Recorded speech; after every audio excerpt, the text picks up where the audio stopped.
Créatrices de la confiture parisienne, Nadège Gauthier et Laura Goninet ont réinventé un geste du quotidien, celui de tartiner. Installée dans l'une des arches du viaduc des Arts à Paris, leur manufacture est un concentré de savoir-faire artisanal, agrémenté d'une pincée créative et d'une joyeuse liberté. Des ingrédients qui nous ont immédiatement plu chez Fragonard et ont donné lieu à une collaboration hautement fruitée et olfactive. Pendant que nous parlons, se fabrique d'ailleurs la confiture. Nadège et Laura l'ont imaginée autour de la mandarine et de la fleur d'oranger. Un mariage olfactif et gustatif extrêmement addictif, et tout en élégance car il est proposé dans un coffret inspiré d'une ancienne boîte à poudre de nos collections, lui-même décoré de motifs provençaux.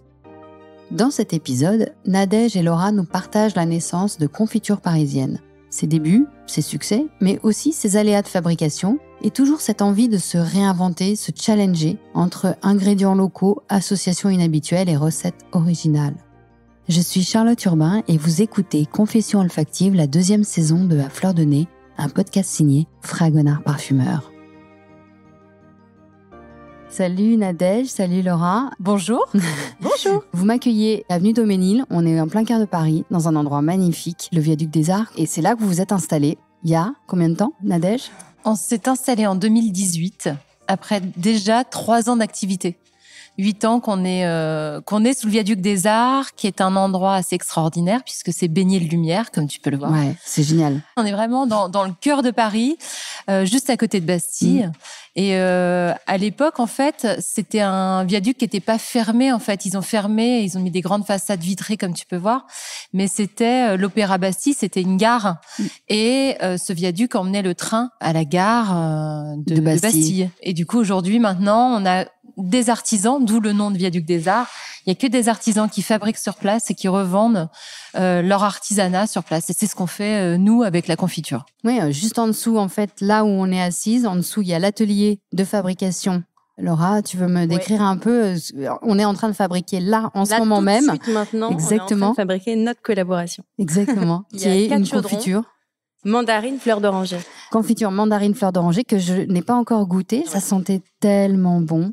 Ça, c'est l'avantage de travailler ici, c'est les odeurs. Quand on rentre le matin, il y a des très bonnes odeurs, puisque c'est que des odeurs de confiture, de fruits, de fleurs, voilà, même de sucre. Il y a un côté un peu... Très réconfortant. Très fête foraine, un peu. Ah, un peu côté barbe à papa, tu trouves ?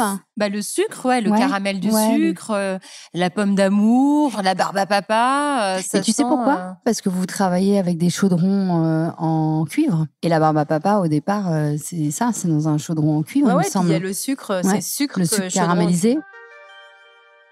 Alors que tu me l'as dit, Nadège, quand tu m'as accueilli ce matin, tu m'as dit, nous sommes la seule confiture à fabriquer à Paris. C'est une fierté ? Ouais, complètement, parce que c'est un vrai challenge. C'est pas naturel aujourd'hui en 2025 quand on te dit on fabrique dans le cœur de Paris. Mais à une certaine époque, il faut savoir que Paris, c'était énormément de culture. D'ailleurs, le Marais tient son nom de là. C'est que c'était des cultures maraîchères. Avec des marais où c'était des terres très fertiles. Et du coup, tu avais beaucoup des courges, tu avais des fraises, tu avais beaucoup de cultures. Et au fur et à mesure des années, ça s'est perdu pour laisser place à des routes, des immeubles, des constructions, des logements. Mais nous, on est très fiers parce que on essaye de continuer à faire vivre cette tradition et cet artisanat avec toutes les difficultés que ça comporte. Si on est là, c'est qu'on trouve que il y a plein d'avantages à côté de ça. C'est de faire une confiture aujourd'hui qui ressemble pas vraiment à une confiture. Nous, d'ailleurs, avec Laura, c'est ce qu'on dit. On vend pas de la confiture, nous. On vend un morceau de Paris. On vend un morceau du goût de Paris, de l'odeur de Paris. Je pense que c'est le billet d'avion le moins cher, finalement. C'est le billet pour Paris pour 20 €. Pourquoi votre confiture, elle est parisienne, Laura ? Là, du coup, t'es assise... Oui, je suis au-dessus. Dans le chaudron, mais c'était l'idée de ce que vient de dire Nadège, c'était de tout produire du coup à Paris. Et c'était le pari qu'on s'est fixé quand on est arrivé ici sous le viaduc et on a réussi. On a fait toute la production dans nos chaudrons en cuivre en bas. Et c'est un peu ça qui la rend parisienne finalement. Après, effectivement, on essaye de faire attention au sourcing des fruits, etc., de rester. Mais on va pas se mentir, on reste plutôt en France. Ouais. Mais on va pas rester uniquement à Paris, sinon on n'aurait pas beaucoup de confiture. Non. Mais on a déjà fait, ceci dit, une récolte de fruits hors sol qui étaient sur un rooftop des Galeries Lafayette. On a travaillé le fruit et ils sont redescendus ensuite. On les a vendus dans les rayons. Ça, c'est cool. Très bien. Il y avait un côté... Alors là, pour le coup, on peut pas faire plus parisien. Ouais. Il y avait des fraises, des framboises. C'était génial. Il y a les vergers de Montreuil aussi. Ouais, il faut savoir qu'aujourd'hui, j'aime bien ce chiffre parce que c'est un chiffre très précis. 47% de l'agriculture en France, c'est une agriculture d'Île-de-France. Ah ouais. Alors, je mets dedans les céréales, il y a tout. Mais il faut savoir que l'Île-de-France, c'est un grenier céréalier et maraîcher assez important. Et on se rend pas compte. On pense que tout est dans le sud de la France. Mais évidemment, il y a les fruits d'été qui sont les dans melons, le sud. Mais il y a de la poire, il y a de la carotte, il y a de la rhubarbe, il y a de la pomme. Il y a beaucoup de choses également en Île-de-France. Donc, on essaye de travailler sur ces fruits-là au maximum en Île-de-France, en local. La fraise et la framboise, elles viennent de Dordogne. Enfin, on essaye de sourcer au mieux. Après, pour rebondir sur qu'est-ce qui fait une confiture parisienne, au-delà du lieu de fabrication, c'est l'état d'esprit aussi. Reparlons de la jeunesse. Vous m'avez dit tout à l'heure, vous êtes rencontrés, alors pas à la maternelle vous, mais parce que vos filles étaient en classe de maternelle. Ouais, exactement. Comment est né le projet ? C'était vraiment, on n'aurait pas pu faire mieux comme storytelling. C'est nos filles qui étaient copines d'abord, qui du coup veulent goûter ensemble. Donc du coup, nous, on est là. Et on se rencontre autour d'une table de goûter vraiment. Et Nadège ramène un jour un pot de confiture de baie de Somme et qui me dit « Ah, mais goûte et tout ça, c'est hyper intéressant. » Et effectivement, c'était il y a longtemps. C'était la première fois qu'on goûtait une confiture avec un twist à l'intérieur, vraiment. C'était une fraise macaron d'Amiens. C'était un peu pointu. Moi, je me souviens en tout cas de ce que j'ai acheté. La plus pointue, c'était la figue cuite au chaudron. Et on s'est dit que c'était super. Mais par contre, c'était un peu trop sucré. Pour la faire courte, c'était... qu'est-ce que serait du coup la confiture de Nadège et Laura, quoi. En gros, voilà. Mais c'est vraiment autour d'un goûter. Pour le coup, ça c'est pas inventé. C'est génial. Ouais. Et juste pour rappeler, tu me l'as raconté tout à l'heure, Laura, en fait, c'est chez ton père, dans le jardin de ton père, vous avez fait vos premières confitures et vous avez mis à disposition une petite dépendance. Ouais, exactement. Vous aviez installé votre labo. On a eu de la chance, on a cherché un labo et mon père, il est à la retraite. Il est du coup un peu apiculteur à ses heures perdues, donc il a des ruches, une miellerie, etc. Donc ça lui parlait en fait. Ouais. Et puis mon père, c'est un ancien pâtissier, il a fait de la boulangerie aussi très très jeune, etc. Et ensuite restaurateur, donc lui, de toute façon, ça lui parle. Et puis bon, surtout sa fille, en fait. J'aurais pu lui dire n'importe quoi, il l'aurait fait, je pense. Et donc, du coup, effectivement, on a commencé dans son jardin. Il est vraiment trop mignon. Et donc, il nous a dit, bon, allez, ok.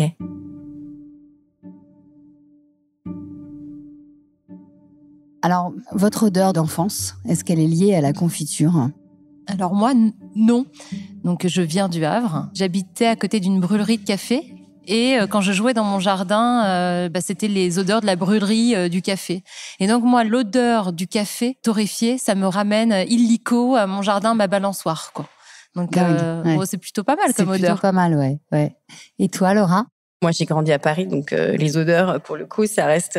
Les odeurs de la ville. Ouais, exactement. Et sinon, c'est plus ma mère qui avait un parfum très très fort. Et je crois que c'est la seule... Ou peut-être parce que c'est ma mère, du coup. Mais c'est la seule femme qui porte aussi bien ce parfum qui est très compliqué à porter. Et elle l'a toujours aujourd'hui. Elle l'a porté toute sa vie, je pense. Lorsque vous fabriquez vos confitures, ici dans l'atelier, est-ce qu'il y a eu des aliments ou des ingrédients dont les odeurs vous ont un peu interpellé ou étonné, tu vois. Personnellement, en télétravail, quand elle commence à travailler l'oignon. Ah, vous faites de la confiture d'oignon ? On fait du chutney d'oignon. Ouais, d'accord. On a une petite gamme de chutney.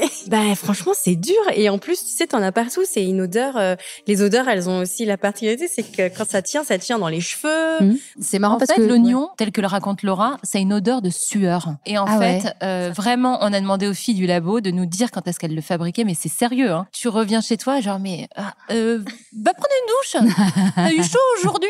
Non, pourquoi? Tu vois, parce que toi, quand t'es dans l'odeur, tu sens plus. Et en fait, ça sent la sueur. Ça pue, quoi. Et alors, quelle est la confiture que vous préférez faire au niveau des odeurs?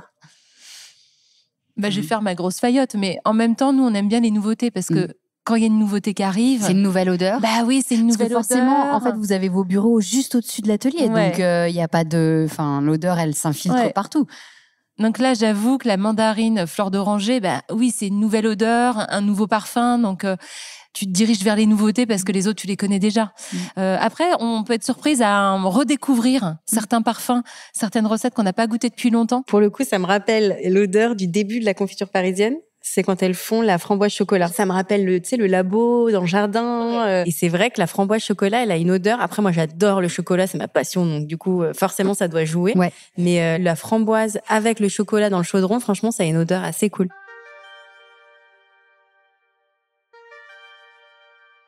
Quelle était votre première recette? Toute première recette? Vous vous souvenez? La Mara. La Nadège. Mara des Bois et tomate marmande avec du basilic. Tomate marmande avec du basilic. Donc déjà, dès le départ, en fait, vous étiez quand même dans cette idée de rechercher des recettes particulières, originales, de sortir la confiture de son classicisme. Complètement. En fait, on se disait, si c'est pour faire comme les autres, ça ne nous intéresse pas. Que ça marche ou que ça marche pas d'ailleurs. Si ça marche, tant mieux. Si ça marche pas, c'est pas grave, on l'aura fait. Et en fait, je pense que la bonne idée dans l'entrepreneuriat, en tout cas pour nous, ça a bien marché, c'est de se fixer des objectifs un peu difficiles, mais atteignables, pas impossibles. Faut pas que ce soit décourageant. Et nous, notre objectif, c'était de se dire, on veut rentrer à la grande épicerie de Paris. C'était un objectif. Atteint très rapidement. La vraie victoire, c'est ce qu'on se dit à chaque fois avec Laura, c'est pas la première commande. Ils nous ont référencés à la Grande Ep, et donc on était évidemment hyper heureuse parce que c'était notre première grosse victoire dans l'entreprise. On a commencé le 15 octobre 2015, on a été référencés 2 mois plus tard, en fait, juste avant les fêtes de fin d'année. Et donc là, on était super contente, mais la vraie victoire, c'est pas la première commande. C'est la 2e, et puis la 3e, et puis la 4e, parce que ça veut dire que le produit, il plaît. Et ça se décide pas. Si le produit est pas bon ou ne correspond pas à une certaine attente, il marchera pas. Et c'est le client qui est roi finalement. Et là, on y est depuis, on y est encore à la grande épicerie et on fait des croissances tous les ans en fait. C'est ce qui est chouette dans l'entrepreneuriat, c'est cette victoire, de chaque année en fait. Parce qu'à un moment donné, on se dit un jour ça va s'arrêter. Donc et puis ça continue, on se dit mais c'est super. Et donc du coup ça donne le sourire, ça donne l'envie de continuer et puis d'y croire quoi. C'est un peu pour ça aussi que vous avez développé les collaborations? Complètement. En fait, au début, on n'est pas encore super connus, mais on commence à avoir une petite notoriété. Mais au tout début, pas du tout. On vient de sortir, on n'est pas du tout du milieu avec Laura de la gastronomie en fait, on n'est pas du tout dans le réseau de la gastronomie, des restaurants, des chefs, etc. Donc en fait même nous dans notre passé on n'avait pas de captivité en tout cas sur ce milieu-là. Donc on s'est dit ok, le mieux c'est qu'on puisse faire des partenariats avec des chefs ou avec des entités qui sont un peu plus grosses que nous. Parce que nous, ce qu'on peut offrir, c'est de la souplesse dans la fabrication. On peut fabriquer des toutes petites séries, du sur-mesure, des étiquettes sur-mesure. Et du coup, on va pouvoir faire valoir cette partie-là. Puis le côté très haut de gamme aussi. C'était quelque chose, c'est pas une confiture classique. Pour pouvoir convaincre des chefs. Et eux, ils vont nous porter, ils vont pouvoir nous donner un peu de lumière. Et on a fait ça pendant plusieurs années. Et c'est vrai que ça a bien marché. Laura, ton père, il a participé à l'élaboration des recettes. Il vous a soufflé des choses parce que alors tu disais qu'il était chef, c'est ça? Il était chef pâtissier? Il était pâtissier. Ouais, d'accord. Peu importe. En tous les cas, il cuisinait beaucoup. Ouais, c'est sûr. Il a eu des restaurants du coup, famille d'Auvergnat. Voilà, ça très bien. Restos, mais du coup, c'était pas de la grande cuisine, c'était de la bonne cuisine. J'imagine qu'inconsciemment, depuis que je suis petite, il a aiguisé mon cerveau, mon palais, etc., parce que évidemment que il y avait pas de McDo et de Coca à table. Enfin, ça c'était genre impossible. Donc j'imagine que c'est un truc effectivement un peu comme ça. Qu'il a saupoudré, tu vois, un peu toute ma vie, tout ça, voilà. Mais c'est, en tout cas, dans la confiture, il était là plus pour nous aider à... Sur la production? Sur la production, vraiment.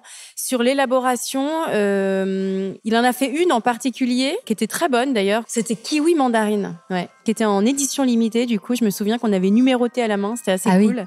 Bah, c'est l'avantage, c'est ce que dit Nadège, c'est la souplesse. Ouais, bien sûr. C'est que du coup, comme on fait tout de A à Z... on peut tout faire. Il n'y a rien qui est interdit. Voilà. Donc ça, c'est plutôt cool. Vous en avez combien, en fait, des recettes de confiture aujourd'hui? Je pense qu'on en a une centaine. 129. Nadège. Nadège est précise. Hein. Parce qu'en fait, il y en a qui disparaissent après, il y en a qui reviennent. Après, il y a une histoire de saison aussi. Où quand il y en a plus, il y en a plus et on va pas refaire de la fraise en hiver. En hiver, ouais. Et ensuite, on a les éditions un peu limitées. Et il y a celles qu'on croit qui sont illimitées et qui d'un coup Ah mais non, elles sont trop, elles trop demandées. Et donc du coup, hop, on les garde et on les rentre au catalogue. Ce qui est arrivé du coup pour le Puy d'Amour avec Antoinette Poisson. Qui est une confiture autour de la groseille, framboise, fruits rouges, c'est ça? Exactement, avec un peu de violette. La particularité, c'est qu'elle a 0 morceau. C'est vraiment, on a travaillé aussi la texture à l'intérieur. D'accord. Et je sais pas, elle est trop bonne. Quelle serait la confiture la plus odorante à votre avis? Moi, je dirais la 4 agrumes, qui est avec du kumquat chez nous et beaucoup de petites épices qu'on aime bien. Il y a de la cannelle, il y a de la badiane, de la vanille. Et je trouve que celle-ci, quand elles la font, ça sent vraiment fort. Ouais, moi je pense qu'il y a aussi la... bon, je vais pas redire la mandarine fleur d'oranger. Mais si, redis. Mais t'as un petit crush là-dessus.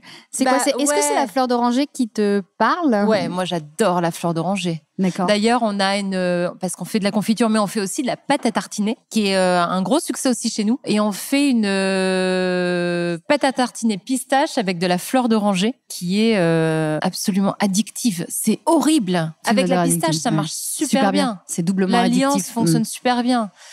Sinon, non, il y a une fraise framboise géranium rosa qui sent très très bon parce que t'as le côté un peu acidulé de la framboise en odeur, mélangé à cette note verte du géranium rosa, qui est plus pointu, plus vert que de la rose. Je trouve que c'est un peu plus délicat. Mais oui, nous ici, on a tellement d'odeurs. Ce que disait Laura tout à l'heure, le chocolat a une odeur quand il cuit, avec la noisette torréfiée. Ouais, on a une pâte à tartiner à la noisette. Donc, dès que ça torréfie de l'amande ou de la noisette, ça sent. Quelle est l'odeur qui vous fait le plus saliver? Il y a la tartine pistache, la pâte à tartiner pistache, mais il y a aussi une autre gamme qu'on a lancée de chutney. Moi, j'adore le vinaigre. Tout ce qui est vinaigré, c'est vraiment un truc que j'aime bien. Et on a un chutney poivron betterave avec un peu de vinaigre. Et ça, c'est vraiment... C'est un appel au déjeuner, à l'apéro. Exactement. Tu vois, il y a le côté un peu salé aussi qu'on aime bien. Et c'est comme une sorte de petit ketchup, mais poivron betterave, légèrement vinaigré. Et moi, j'adore. Toi, Laura, t'as une odeur qui te fait particulièrement saliver? Moi, il y a une odeur. Je la sens, je descends dans le labo tout de suite. C'est la tartine noisette. C'est notre pâte à tartiner, c'est notre classico. On revient au chocolat. Voilà, ma passion, de toute façon. Passion. Et sinon, là, en ce moment, il y a eu une petite prod pour Pâques. Et j'avoue que celle-ci, c'est la prochaine avec Antoinette, du coup. Je dis rien du tout parce qu'il faut la goûter, mais elle est... Là, on n'est plus dans l'addiction, quoi. C'est l'enfer. J'ai dû enlever le pot de mon bureau, sinon j'allais terminer en une journée. Après, comme elles sont très peu sucrées, vos confitures, c'est vrai qu'on se déculpabilise un petit peu aussi. On sent vraiment le fruit, donc on a presque l'impression de manger des fruits en coulis. Mais c'est marrant parce que moi, je le sens plus qu'on a désucré nos confitures. On n'est pas de la confiture, en fait. On est de la préparation de fruits.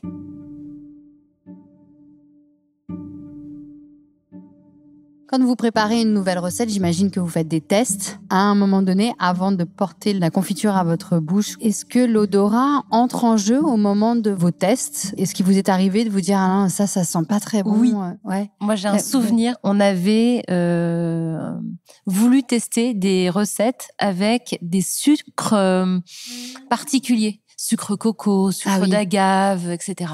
Et on avait fait un test sur une framboise sucre de coco. Donc, sucre de coco, très bon. Framboise, très bon. Mais mélangé et cuit ensemble, ça avait une odeur de médicament et un goût d'efferalgan.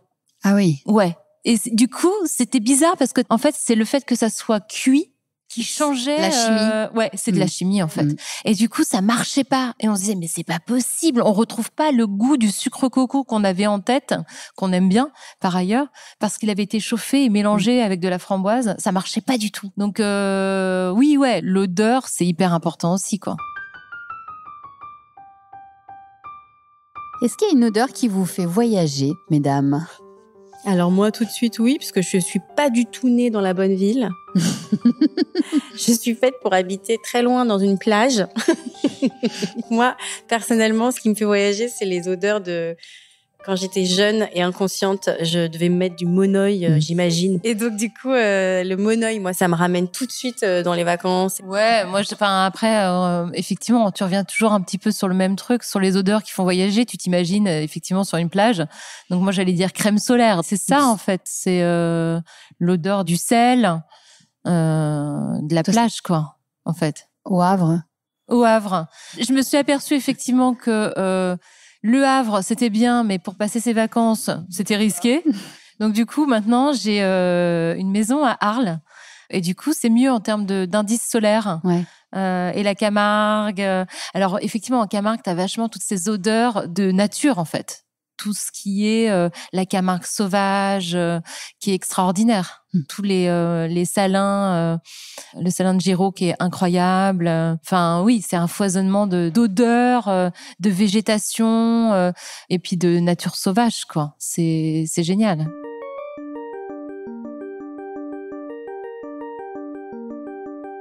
Pour terminer, j'ai une petite question. J'ai vu que sur vos étiquettes, vous aimez bien aussi vous amuser avec des petits messages. Est-ce que la confiture du bonheur pourrait exister ? Elle sort ouais. Elle le mois prochain. C'est vrai ? Elle dévoile tous nos plans, en fait. Elle spoil à fond. Le podcast sera sorti après, promis. Alors, je vais te dire, elle sort le mois prochain et c'est une confiture de lait parce que c'est une collaboration avec le musée d'Orsay. Et au musée d'Orsay, il y a quoi ? Il y a des tableaux de Rosa Bonheur. Ouais. Et on a pris un tableau de Rosa Bonheur où il y a des vaches. Et donc, ça sera un pot avec un des tableaux de Rosa Bonheur avec des vaches, confiture de lait. Et du coup, ça s'appellera confiture de lait du bonheur. La confiture du bonheur, génial. Et vous, à titre personnel, si le bonheur était une odeur, quelle serait-elle ? Moi, j'ai une odeur, mais après, c'est de la nostalgie à 2 balles. Je me rappelle l'odeur de mes bébés. Tu sais, du cou de ton bébé plissé. Il y a une odeur, en fait. Il y a une odeur. En plus, la texture moelleuse du cou de ton bébé, l'odeur qui va avec. C'est pas l'odeur des pieds qui puent de ta fille de 18 ans aujourd'hui, quoi. Mais c'est peut-être ça aussi le bonheur, l'odeur des pieds de ta fille de 18 ans. Hein ? Laura et moi, on a des filles qui ont le même âge et du coup qui vont avoir 18 ans à la fin de l'année. Et du coup, on s'en est rendu compte là, en début d'année, on s'est dit mais elles vont être adultes à la fin de l'année. Ouais. Donc en fait, ça nous renvoie vachement au tout début finalement. Avec cette idée un peu nostalgique de quand c'était un petit bébé. Mais les odeurs, de toute façon, c'est de la nostalgie en fait. On parle souvent de la Madeleine de Proust. Il y a aussi l'odeur de la Madeleine de Proust. Bien sûr. Et du coup, les odeurs, c'est tout de suite vachement d'enfance. Toi, Laura, t'as une odeur ou ce serait comme pour Nadège, l'odeur de tes bébés, de maman, tu vois. Mais tu sais que c'est une réponse qu'on me fait très souvent. Bah ouais, ça m'étonne pas. Mais que les mamans. Ouais, c'est un truc de maman. J'allais aussi parler de mon chien, mais bon. Il a arrêté de ronfler. Elle adore la laine de son chien. Elle n'ose pas le dire. J'adore. Mon chien sent le popcorn, voilà, et c'est tout. Son chien sent le popcorn. Oui, j'adore. Babine sent le popcorn. Regarde-moi ça. Ouais. Regarde-moi ça. Mais oui, je pensais un peu à la même chose. Moi, le petit cou, on l'appelait le dessous de canapé. Tellement il était plissé que des fois tu faisais ça, tu faisais dis donc. Ouais, non, on a pensé à la même chose. Mais je te rejoins sur effectivement les odeurs et les souvenirs. C'est fou la liaison. Et c'est vraiment uniquement les odeurs. Et il y a peut-être un autre truc, c'est la musique. Mais c'est vrai que souvent, on parle des handicaps visuels, où on se dit, on a l'impression que c'est moins handicapant de pas se sentir, mais on s'est rendu compte finalement que c'était un vrai sujet quand il y a eu le Covid.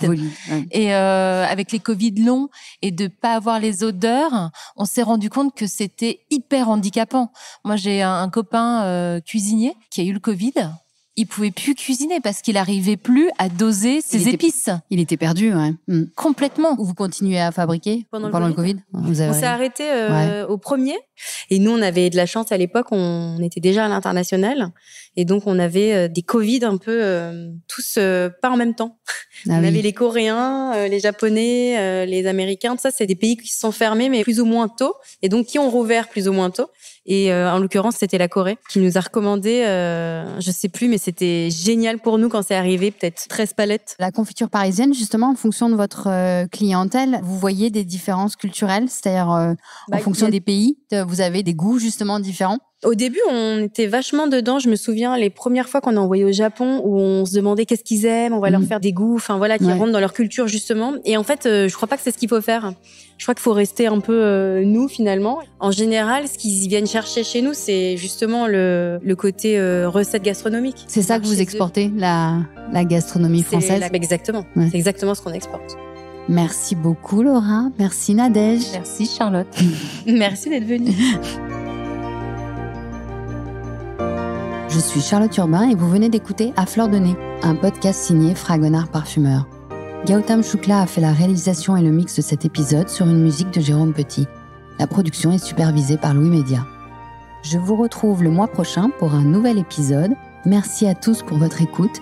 N'hésitez pas à vous abonner, laisser des étoiles et des commentaires et bien sûr, partager le podcast.